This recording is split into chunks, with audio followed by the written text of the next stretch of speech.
Limbo Zone, Chapter 1, Vertigo.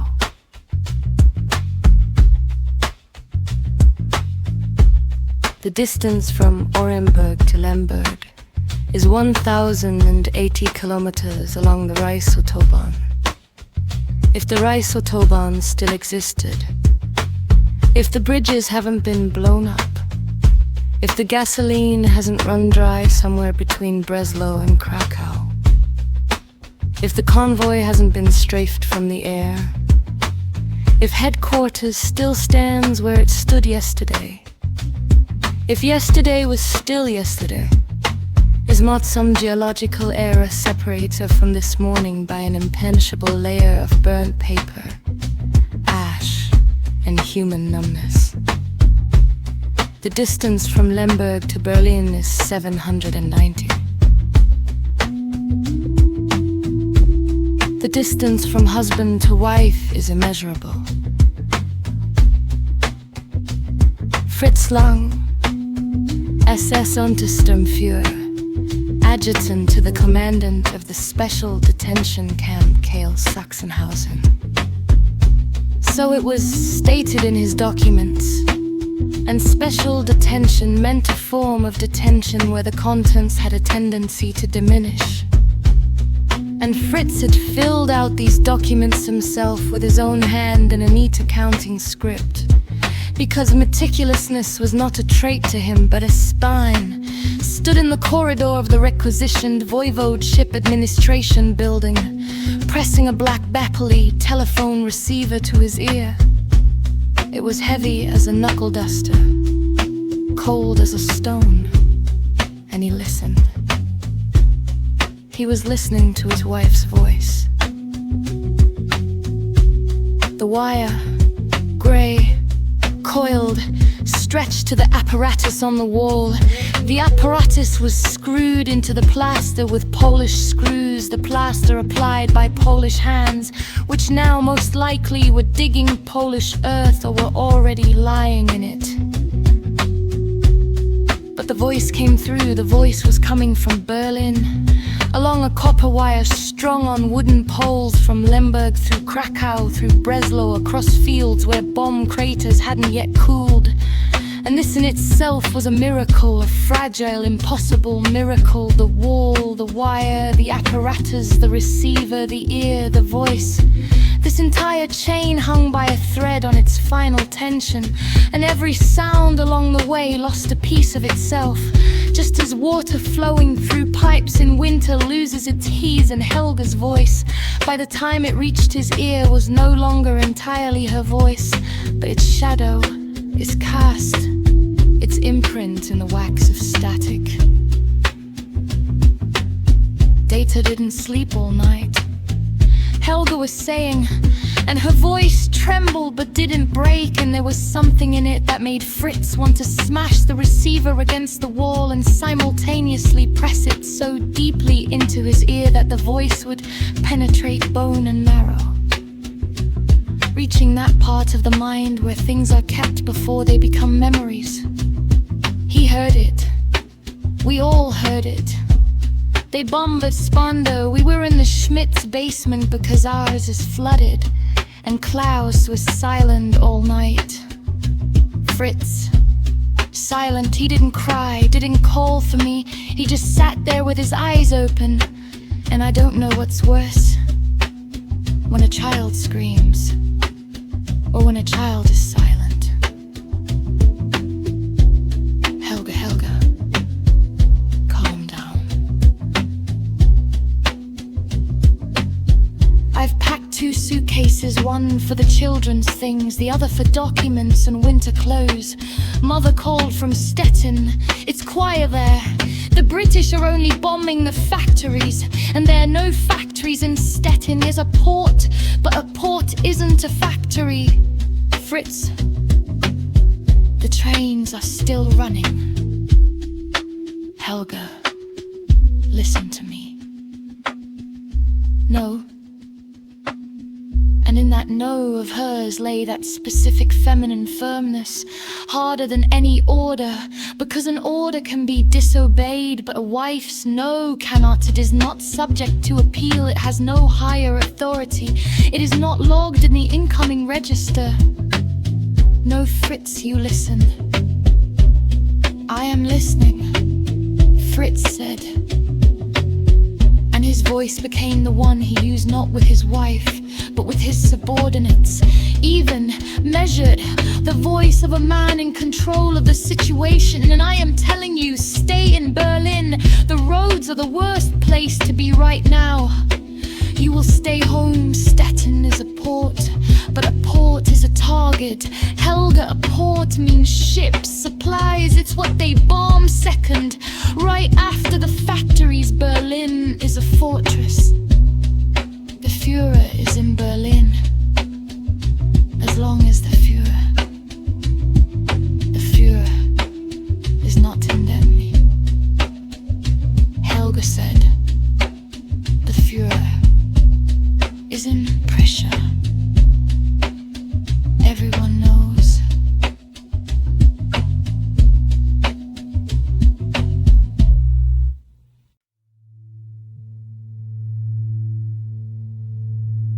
Fritz gripped the receiver, his palm began to sweat. How did she know? The location of headquarters, Wolfstern's, Rastenburg, East Prussia, was a secret, but secrets in Berlin lasted no longer than butter on a hot skillet. They hissed and evaporated. Frau Schmidt knew what the General Staff knew, and she knew it earlier, because the General Staff received their briefings through communication channels, while Frau Schmidt received hers from Frau Müller, from Grossman the grocer, from the dentist who treated the Chief of Staff's adjutant's wife. Through that human wiring that functions without poles, without current, without screws, and which no paratrooper drop could ever sever. Helga, listen to me, please. Turn on the radio. The Führer knows what he is doing. Yes, the Russians stabbed us in the back. Fritz said yes, Stalin broke the pact. But you have to understand, Helga. And here his voice took on that didactic, almost paternal intonation that so irritated Helga, and which he himself mistook for persuasiveness. You have to understand politics at least a little. Churchill hates the communists. The Entente won't make a deal with Stalin. The British, the French, they will stop the moment they see red flags at the Weissstula. That is a law, Helga. It is a law of history. We have reserves.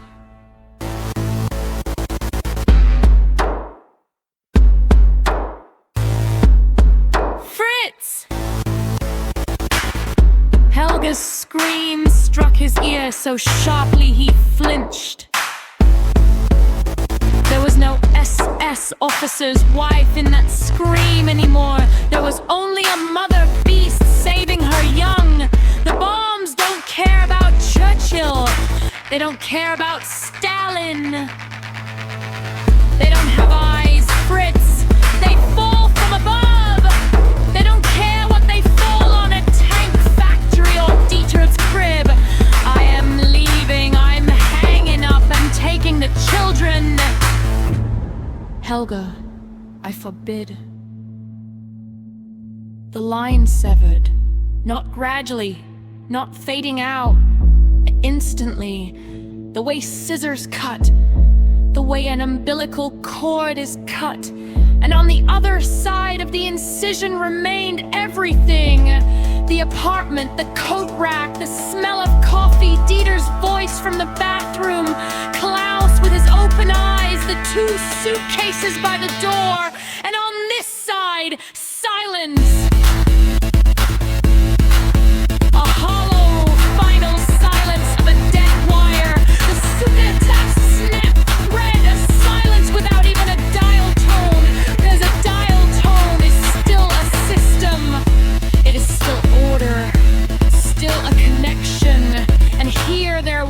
nothing, a severed edge, a crater emptiness. Helga. He pressed the cradle down, released it, pressed it again, cranked the handle, cranked it once more. The copper wire, 790 kilometers of stretched copper, was silent somewhere between Krakow and Breslau, or between Breslau and Liegnitz, or in an open field where the cold stood amidst an autumn furrow. Somewhere out there, the thread had snapped, an artillery shell, sappers, a soldier's boot, the wind, or simply the weight of the world bearing down on a thin vein. And the conversation was over. 2 suitcases, one for the children's things, the other for documents and winter clothes.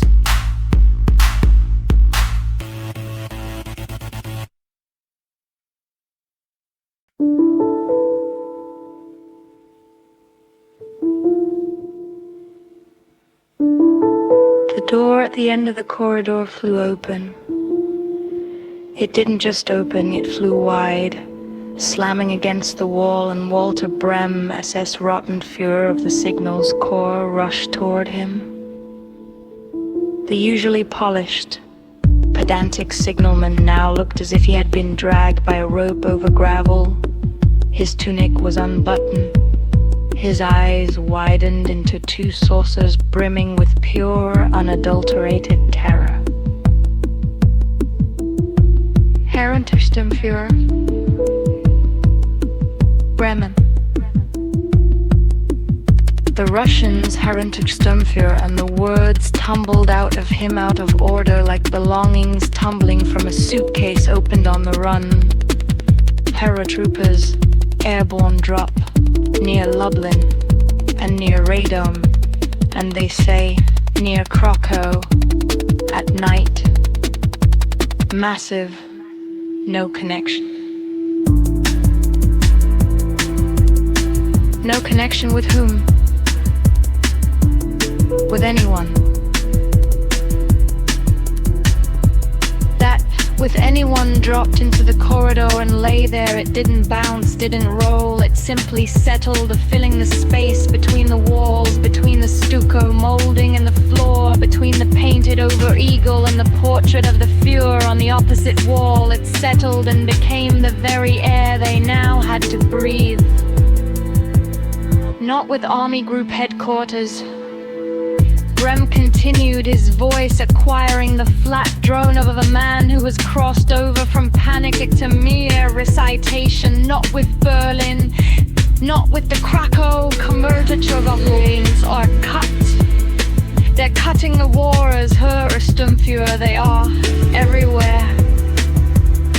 General Guderian's tanks are stalled without fuel, the supply trains are burning. The Poles have struck our rear. The remnants hiding in the forests have joined up with the Soviets still in the west. Brem swallowed hard. The French have crossed the Rhine, Herr Untersturmführer. They aren't even shooting. They are just driving trucks down our autobahns. The British are roaring in Belgium. We have no troops there. The rage is squeezed from 3 sides. What about the Führer? Fritz Ost, Rosenberg.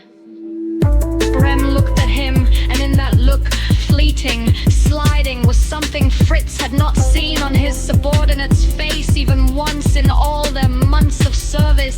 Not fear. Fear was the norm. Fear was their work and environment. Fear was what they manufactured. This was something else.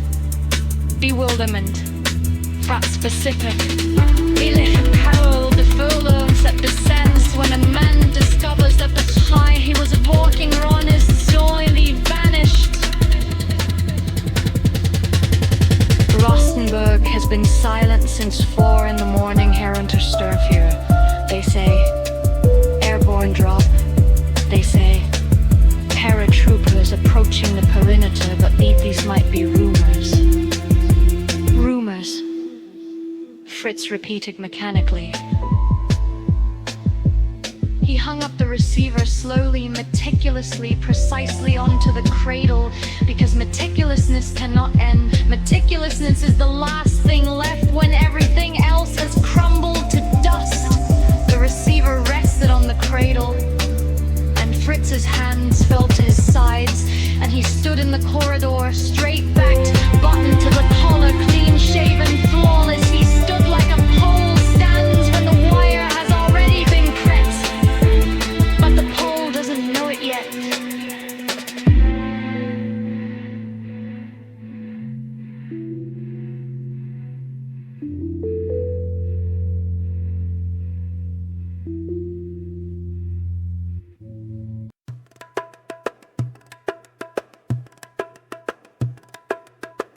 He adjusted his tunic, ran a palm over his hair, an automatic, mourning, peaceful gesture.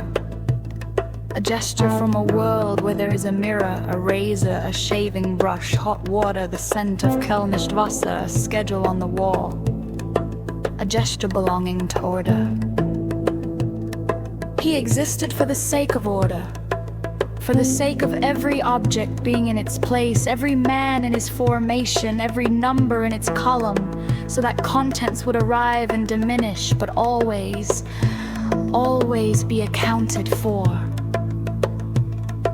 And now, the numbers didn't add up. Nothing added up. The world had turned out to be a meat grinder with stripped threads. Fritz, without looking at the signal man, moved towards the exit. He stepped out onto the porch. Lemberg lay before him, alien, made of stone, indifferent. A city that didn't care who its master was. Poles, Germans, Russians, Austrians, Turks. It had outlived them all and would outlive these. The chestnut trees on the boulevard stood in their rust-red, copper foliage, and the September morning was clear and warm, and there was something obscene about this beauty, because the world had no right to be beautiful when everything was collapsing. A column was moving down the street. Westward, a retreat was not yet called a retreat. It was called a regrouping, an alignment, a strategic withdrawal to pre-prepared positions. But words have a breaking point, just like wire. And when a soldier is running, no word can turn a rout into a march. Fritz looked at the column and thought about 2 suitcases. Helga was probably already at the station, or already on a train, or the trains weren't running, the lines cut, the wires, the paratroopers. No, to the west towards Stettin, the lines were still intact. They had to be intact. Stettin was a port. It was the north. It was the Baltic.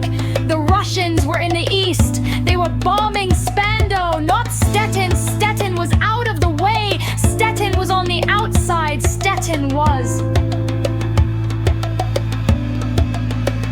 The distance from Lemberg to Stettin is 860 kilometers. The distance from husband to wife is infinity. He walked back into the building. Brem. Herr Untersturmführer.